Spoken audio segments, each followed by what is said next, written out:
번째 7월에 등판하는 스타, 바로 최재형 감사원장입니다. 그동안 이분 정치할 거다, 대선 후보로 나올 것이다 말이 참 많았는데 오늘 사실상 나오겠다는 의견을 밝혔다고 봐도 되죠. 예. 이 정도면. 예, 제 생각, 근데 네. 주변에서 계속 이런 얘기가 나오더라고요. 그러니까 네. 제가 방송에서 이제 한 달 전부터 최재형 한 달 이상 됐죠. 네. 감사원장님 말씀이 많이 나왔을 때 제가 옛날에 저는 친분이 없고 제가 친한 선배들한테 전해 듣기로는 이제 여기가 경기고 나오고 서울법대에 나오셨는데 경기고를 K1이라고 해요. 네. 근데 K1이 나온 사람들끼리는 결속력이 없다는 얘기가 있어요. 그래서 지금까지는 경기고 출신 대통령이 없었어요. K1이 이제 가장 학교가 옛날에 시험 쳐서 들어가고 할 땐 그랬잖아요. 그죠? 근데 경기고 출신 대통령은 없으세요. 없잖아요. 그죠? 왜요? 저 얘기 들었는데 네. 그 K1 옆에 경기고 옆에 어떤 고등학교가 있었는데 네. 거기서 이제 싸움 잘하는 친구가 쳐들어가면 경기고 사람들 도망간다는 얘기.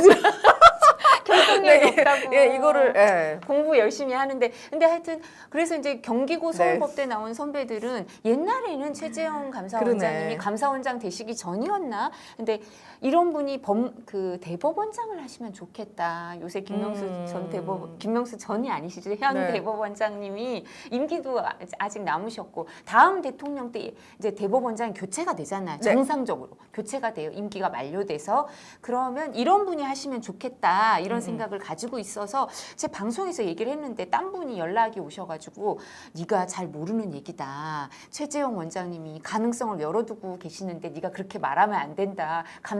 대법원장 하시면 좋으시겠다. 그게 이런 언제쯤이었죠? 한 달 남짓된 것 같아요. 그래요? 네, 네. 한 달 남짓된 것 같은데, 근데 또 다른 이제 아주 원로, 이제 아주 고위급 원로가 하신 얘기가 최재형 감사원장님 부친 얘기를 하시더라고요. 아버님 대단하세요. 네. 네, 대단한데 어떤 비화를 또 들었는데 네.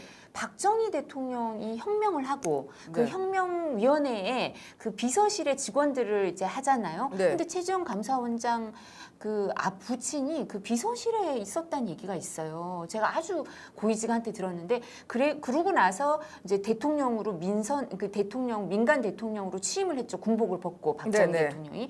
그러고 나서 거기 있던 사람들을 다 데리고 이제 정부로 들어가면서 청와대 정부에 앉힐 때 최재형 감사원장 부친한테도 같이 가자 그랬대요. 그랬더니 이분이 저는 혁명 동지도 아니고 혁명에 참여 안 했대요. 근데 이제 그 업무 능력이 뛰어나니까 비서실에 뽑혀와 있었나 봐요. 예. 군인 중에. 예. 근데 난 군인인데 업무 능력 때문에 뽑혀온 거고 난 저는 군인으로 살고 싶으니까 안 가겠다. 그리고 군에 남았대요. 네. 그래서 대령으로 예편하신 맞아요. 거죠. 그러니까 그때 뽑혀간 사람들은 다 장관, 국회의원 뭐 이렇게 했대요. 예. 그러니까 이분이 군인 전형적인 군인이다. 예. 그때도 자기는 혁명에 참여도 안 했고 그냥 군인으로 남겠다고 안 갔었다. 이렇게 얘기를 하시더라고요. 그렇죠. 최영섭 해군 대령님이십니다. 아들 넷을 모두 장교로 복무를 시켰고 최재형 감사원장 역시 육군 중위로 전역을 했고 손자들 이분 두 분은 다 해군에서 전역을 했거나 지금 해군 복무 중이신데 입양을 또 해가지고 사회적으로 노블레스 오블리주를 실천하신 그런 가정이에요. 그래서 우리나라에서 정말 국방의 의무도 하고 또 우리 그 입양하여서 그 멋진 이러기 어렵죠. 가족들을 네. 읽어낸 좀 사진 좀 준비해 주시겠습니까? 지금 그래서 이 캠프를 거의 꾸렸다는 얘기가 일부 언론 보도에 있는데 네네. 그 강명훈 변호사님이라고 그 캠프를 꾸리고 있는 분이 네. 저 최재형 감사원장이 없고 네네. 학교 등하교했다는 그 친구분이 그리고 사시 붙으시고 한다고요. 서울대 가시고 네, 그분께서 그분이 하시는 말씀이 우리 친구 둘셋 정도밖에 안 돼라고 했는데 그분들이 굉장히 인맥이 도와주신다고 넓어가지고 하더라고요. 도와주시고 고민하시는 소문이 참 많이 났어요. 몇 주 전부터. 네, 사진은 누구세요? 저 저 어르신 어르신이 할아버님이신데 훈장 많이 달고 계시는 최영섭 해군 대령님이십니다. 까만 제복 입으시고 중간 분 그죠? 노블레스 오블리주를 실천하신 우리 사회의 한 어르신이라고 볼 수 있습니다. 그리고 가운데에 계신 그 흰 군복을 입고 있는 분은 입양해서 장성한 그 우리 손자분 되시고요. 그다음에 맨 왼쪽은 최재형 감사원장이십니다. 모두 다 해군입니다. 해군 저거 이 배를 잠깐 타면 막 잠깐만 있어도 막 숨이 막 막힐 정도로 너무 힘든데 한번 가면 몇 달씩 타고 또 내릴 훈련도 수가 하시잖아요. 마음대로 못 내리잖아요. 예, 정말 우리나라를 지키기 위해서 열심히 정말 희생을 하시고 그러시는 분들 모습 함께 봤습니다. 그리고 또 가족 사진도 있는데요. 저 부인께서 또 입양하신 그 이유가 있는데 저 부인이 왼쪽에 계신 분이신데요. 두 딸은 원래 이제 있었던 친딸이고 그 다음에 또 여러 가지 봉사 활동을 하다가 저 아드님을 입양하셨다고 하는데요. 저렇게 입양 밝히면서 근데 인상이 다 너무 좋은 거예요, 가족들이. 예.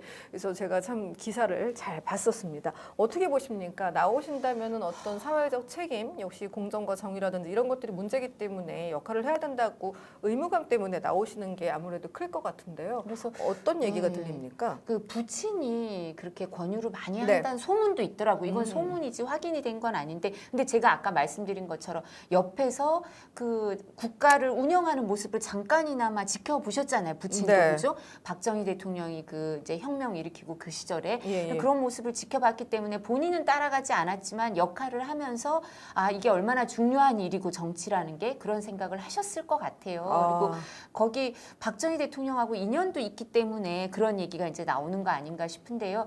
근데 저는 최재형 감사원장님은 다 정말 미담 제조기라고 파도 미담밖에 안 나온다. 백혜련 의원이 청문회에서야 했던 얘기인가요? 그래서 여당 민주당에서는 했던 최재형 얘기죠. 감사원장이 대권 후보로 선다면 공격할 포인트가 하나도 없기 때문에 정말 무섭다라는 얘기도 하지요. 네, 근데 이제 네. 제일 큰 과제는 감사원장을 만약에 이제 그만두고 나오셔야 되니까 여기에 대해서 명분을 잘 해서 국민들한테 이 부분을 설명을 잘 하고 나오시게 되면 인지도도 올라가시고 명분도 있으신데 이 부분이 제일 큰 숙제인 것 같아요. 그렇죠. 나머지는 뭐 별로 숙제가 없는 분, 이제 숙제가 없진 않지만 이제 부담은 별로 없으신 분 같아요. 지금 말씀드린 것처럼 가족 문제나 아니면 파도 미담 제조기라고 하니까 병력도 그렇고 네. 여러 가지 장점이 있으신데 제일 큰 과제. 이제 헌법상 독립기구 이제 대통령 직속 독립기구이지만 정치적 중립성 이런 부분은 전 문제가 안 될 것 같아요. 그만두고 나와서 감사원장을 그만두고 나와서는 공무 단임권이나 뭐 이제 공직 선택권은 이제 자유롭게 보장되는 거니까 하실 수 있는데 중간에 그만두는 사퇴하는 이유에 대해서는 그걸 잘 설명하시면 오히려 지지율이 올라갈 수 있거든요. 지금 그렇죠. 지지율도 올리셔야 돼요. 네. 알리셔야 되거든요. 네. 본인이 훌륭한 분이라는 거, 장점이 많다는 분이라는 걸 알리시려면 그만두실 때 명분을 잘 설명을 하고 그걸 계기로 컨벤션 효과처럼 지지율도 좀 올리셔야 이제 별 중에 제대로 이제 들어가는 별이 지지율은 되지 지금 않을까 이분이 싶습니다. 또 올려주시고 계세요. 조국 전 장관께서 여러 가지 재판 때문에 많이 혼란스러우시고 힘드실 상황인데 페이스북에 이렇게 밝혔습니다. 조만간 최재형 감사원장도 출마한다는 보도가 나온다. 차기 대선 후라도 적어도 형사사법과 감사 영역에 종사하는 고위공직자는 퇴직 후 1년간 출마 금지하는 법 개정을 심각하게 고려해야 될 필요가 있다라고 하면서 날을 세우기 시작하셨는데요. 조 전 장관 같은 분께서 이렇게 계속 또 저격을 해주시면 네. 네.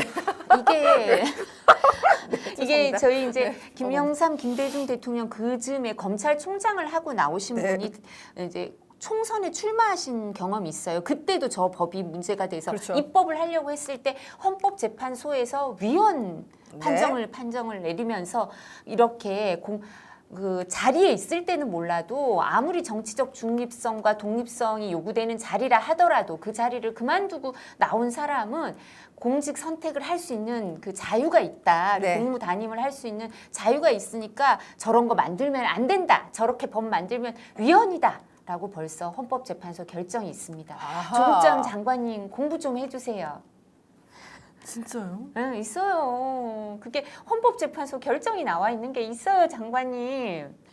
와, 우리 교수님 어떻게 현행법에 따르면 감사원장이 퇴직 90일 이후 출마 가능하다 이래도 되는 것일까라고 화두를 던지셨는데 공부 안 하셨구나 또. 에이 그냥 공부 좀 이제 검색 좀 해주세요. 판례 검색. 그거 이제 대법원 사이트 가도 있고요. 아마 서울법대 저기에 아니 그 책도 만드시지만 강의 안 하시면서 본고문 받으시니까 몰랐네, 진짜. 네. 판례 검색 로스쿨 판례 검색 잘 될 거거든요. 전 로스쿨 안 네. 다녀봤지만 그럴 거예요. 그래서 그거 검색하시면 잘 나오니까 판례 좀 검색하시고 써주시고 그다음 저는 이건 좀 다른 네. 얘기인데 학생들 지금 이제 형법 교수님이 모자라서 서울대 로스쿨 학생들 어렵잖아요. 그럼 책을 학생들 강의해야 되는 시간에 책을 좀 쓰지 그치. 않으셨을까요? 엄격하게 나는 퇴근 시간 이후에만 책을 써야지 뭐 이러셨나? 그러면 그럴 모르겠는데 안 그러시면 책 잘 팔리시면 학교에 장학금도 좀 내시면 어떨까? 그 따님이 환경대학원 그 장학금 때문에도 학교에서 고생 많이 하시고 장학금을 안 내신다는데 요새 그 장학금 그렇게 주면 되냐? 낙산 장학회 막 항의 들어와서 장학금 기부가 조금 줄었다는 얘기도 있거든요. 아니요, 지금 내가 이렇게 형사 교수직 던지고 교수 자리 던지고 다른 형사법 교수 빨리 모셔와서 너희들 공부해 이렇게 못할지언정 그거는 우리가 뭐 할 수 없다 치지만 그러면 내가 지금 나에게 입금되는 월급이라도 다 당신들을 위해서 쓰겠다라고 하면 멋있을 텐데. 그죠. 기부 좀 하시면 좋을 것 같아요. 조국의 시간 책 인쇄 네, 기부하시는 거 기부 좀 어때요? 하시면 어때요? 저희가 백씨가 한번 제안을 네. 해보겠습니다. 조국 전 장관님 페이스북에서 꼭 답해 주시면 감사하겠습니다. 아무래도 아무 답도 안 주실 것 같긴 하지만 어쨌든 이렇게 법을 또 모르고 계셨다니 저는 아유 정말 우리 조국 전 장관님은 저를 정말 항상 너무 놀래키셔가지고요. 제 마음이 항상 정말 뜁니다. 오늘도 이렇게 놀래켜 주시다니요. 자, 아무튼 조국 전 장관님께서 던지신 화두는 위헌? 오케이, 위헌이라는 거 알려드리고요. 참 이렇게 보면 야권에서 판례가 있습니다. 굉장히 판례가 있대요. 야권에서 굉장히 많은 분들이 또 나올 수 있는 그런 상황이라는 거 저희가 정리를 해드렸어요. 그리고 다음 주에도 저희는 더 재밌는 소식으로 찾아뵙겠습니다. 다음 주에는 아마 더 많은 분들 후보분들께서 더 노선을 명확하게 해서 모습을 드러내시겠죠.